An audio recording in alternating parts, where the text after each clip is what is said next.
Hello, everyone. Welcome back. I'm Shua Allegra, and I'm interviewing some of my good friends who also happen to be authors. And many of them, if not most of them here, I've had the honor of working with them on either their own book or one of my collaboration projects, or sometimes just even remaking or relaunching their book and helping with some of the marketing involved. So today is no different. I have a new friend here. Her name is Corrine. I'll give you a chance to just tell us a little bit about who you are and what you do. Okay.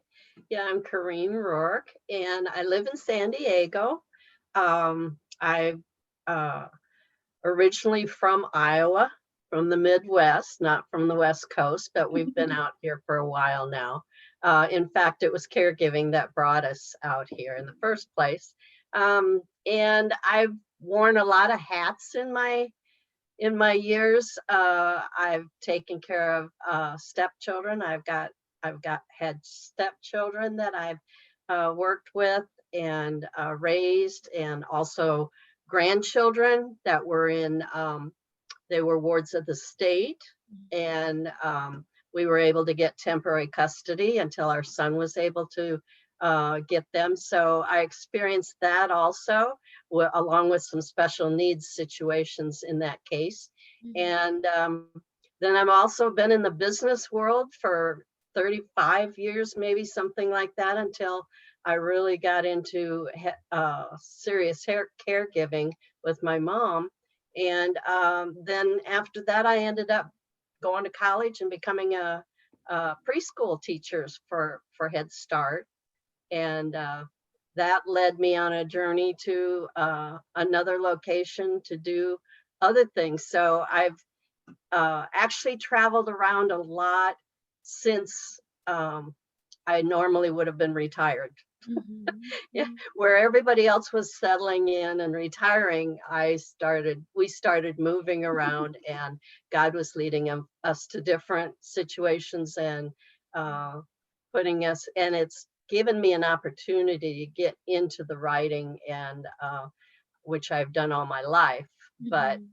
actually doing something for God with the writing. And so I'm Mhm. excited about that. Yeah. So tell me more. Like, how did you get into writing? How did you get started? Um, well, I've written all my life. Also, my mom used to journal all the Mhm. time. And she was the one I ended up caregiving for uh, later on.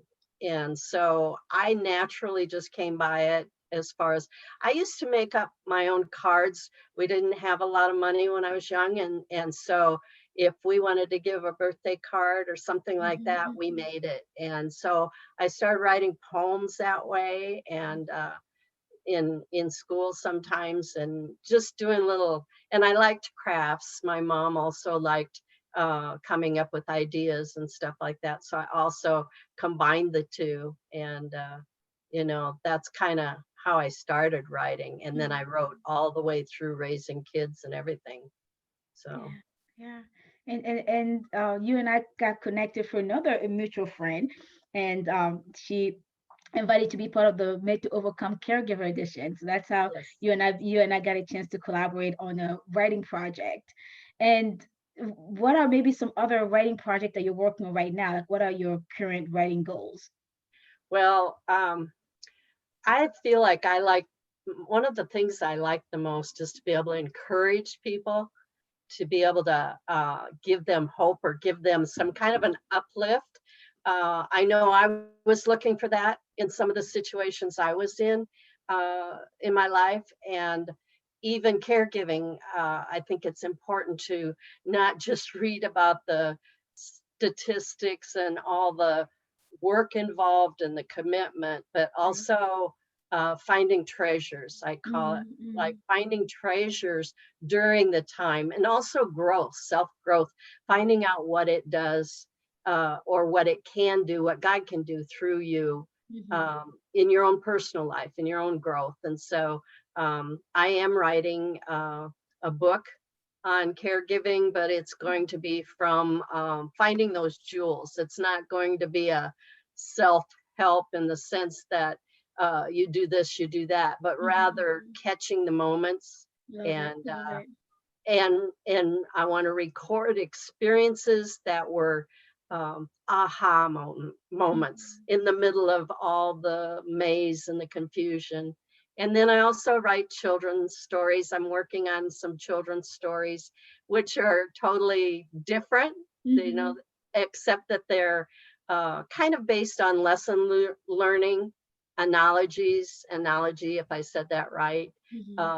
You know, so to teach or to introduce respect and integrity to children at a young age, where they can learn through a fantasy and Mhm. relate to it in reality, you I know, love as far that. as their lives and how they interact with other children as they grow. Love So, it. I love it. So when you do write, like how do you get in the flow?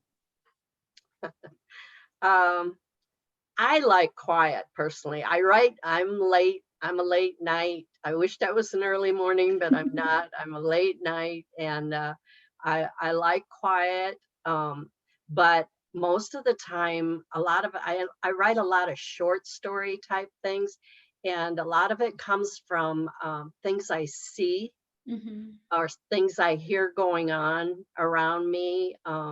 You know, just little, sometimes you can see cute little um, thing that happens and you can turn it into a story, a children's story, you know, and whether it's a little boy wearing a cape to his grandma's house, which happened Mhm. Mhm. over here where I live. And I ended up writing a little story about this cape and about this little boy, you know, who he thought he was at the moment, you know. Mhm. So I like to look around and see things. Of course, I love nature. I love flowers. I'm fascinated with our world and the way God Mhm. created it. And so that's always inspiring to me and Yeah. helps me want to write. So Yeah, I'm very similar, in that regard. I write pretty much only nonfiction, mostly nonfiction. So they're like my own experience, things that I see, things that I hear, kind of turn into what I end up writing about, things that I experience myself. But also when I'm writing, I love being in quiet, whether it's, here in my office, or at home, hiding in my room before the kids wake up or after they go to bed. Um, and when it's nice outside, like many times, especially in the summer, I'll take the kids yes. to we have a very nice state park near us. It's like a big it's never in a creek, it's a river. The kids that can actually go swim in the river, and I'll sit under a tree. So I'm like overlooking this beautiful body of water, and with Oh just tree yes. and nature everywhere, and I just pull my heart out, and I always take my iPad with me, and I just write away. And my kids will be in the water for a good 2 3 hours sometimes. So I'm like, this is the best writing time. I don't have to worry about who to watch them. I'm like, I can see them, and they come in and out when they need stuff. But it just, yeah, I love writing, in nature. It inspires me. So Yes, yeah. it does. Hmm. Yes. So what are maybe some things that you have learned along that helped you at first along the way, in your writing journey? Um, Probably praying, uh, not, you know, not praying in the sense of praying, but talking to God about his creation and about situations and about what I'm doing at the time, you know, whether it's caregiving or whether it's something else. Being able to talk to somebody, and of course, being connected Mm-hmm. is very important. And I've learned that. Unfortunately, I've learned it a little bit late, as far as I wished I would have known that there's people out there that Mm-hmm. are writers, that are authors that really want to connect with other people. And Mm-hmm. so KWA is part of that. Kingdom Writers Association that I belong to has been something that's really helped me, and just critique groups, Mm-hmm. actually being involved where I'm actually giving them what I'm writing, which is a Mm-hmm. scary thing sometimes. giving them what I'm writing and getting feedback and learning to give them feedback on what they're writing and giving the encouragement, I think that's really crucial. Hmm. Yeah, we all need that community. And but it's been kind of a theme with all these interviews that I'm doing. We're all saying, you know, don't write alone. Like, yes, writing is a um private act, if you want. Like, it's something that you do, or you have to write, you're doing it. But but don't make your writing career, your writing journey, a solo endeavor, because we need those people. I know many, I've got uh, the privilege, if you want, to meet many of the ladies in your critique group, and it's, you all benefit so much from it. And some of you are also part of my Facebook group for writers, where we Mhm. share resources and tips, and have accountability calls and all that. Like, we all need that. It does forces you not only to keep writing, but it helps you get better at writing when you have others who are looking at your work Right. and giving you some input and feedback, to help you, grow in your craft. Hmm. Yeah. Yeah, I agree. That's been really a big help to me. The connections, learning the connections and finding the connections. Yes. Yes. Yes. And so, what other advice, like, would you give new authors or new writers? Well, I think, you know, if it's really in your heart to write and you really feel that nudging all the time, or anytime you get a, a situation where you sense something deep inside that you just want to pick up a pen and start writing, I encourage people to do it. I wish that when I was younger, even raising children, even you know doing the different things, the business world and everything, Mm. I was writing, but it was like nothing that I didn't have the understanding that I could reach out during that time Mm. and Mm. find people, that would connect with me, which Mhm. would have been a real help back then in some ways. And there's a timing. I know there's a timing in being able to get a story out, and writing something, but just the connection, I think, with other people, and especially like your outlet, with the opportunity to write Mhm. um, with a collective group of authors on a book that is so needful right now. Mhm. Just starting out that way for me was a big help, because it was like an introduction into the other things that I want to put out there, and that I want to share, Mhm. and knowing you can do it, knowing you can do it. So I think just going after, not laying aside and saying it's not worth anything, but Right. actually going after that. And it's for giving, it's for sharing, it's for encouraging. Your writing should be something that um, not only holds value for you, but holds value for other people that you don't even know. Right. Right. Yeah. It's especially because when we're writing, beside a journal per se, or personal journal, most of us who are, engaging in this writing, journey, it's so that others can read it, right? So you have to always have your audience in mind, like who you're writing for, what Yes. message and hope they Yes. need, what are you leaving them with, and so yeah, so I totally echo you on that. Is there something that now that you wish you knew then, like when you first started writing? Yeah, mainly just that there are people out there that want that connection. Mhm. There are people that need that connection, and I didn't search. I wrote things. I wrote often throughout my life, but Mhm. I didn't make connections. I didn't pursue any kind of anything outside of my day-to-day activities. It's like I did not, I guess I didn't realize how important that was at the Mhm. time. you Mhm. know, and how encouraging it was.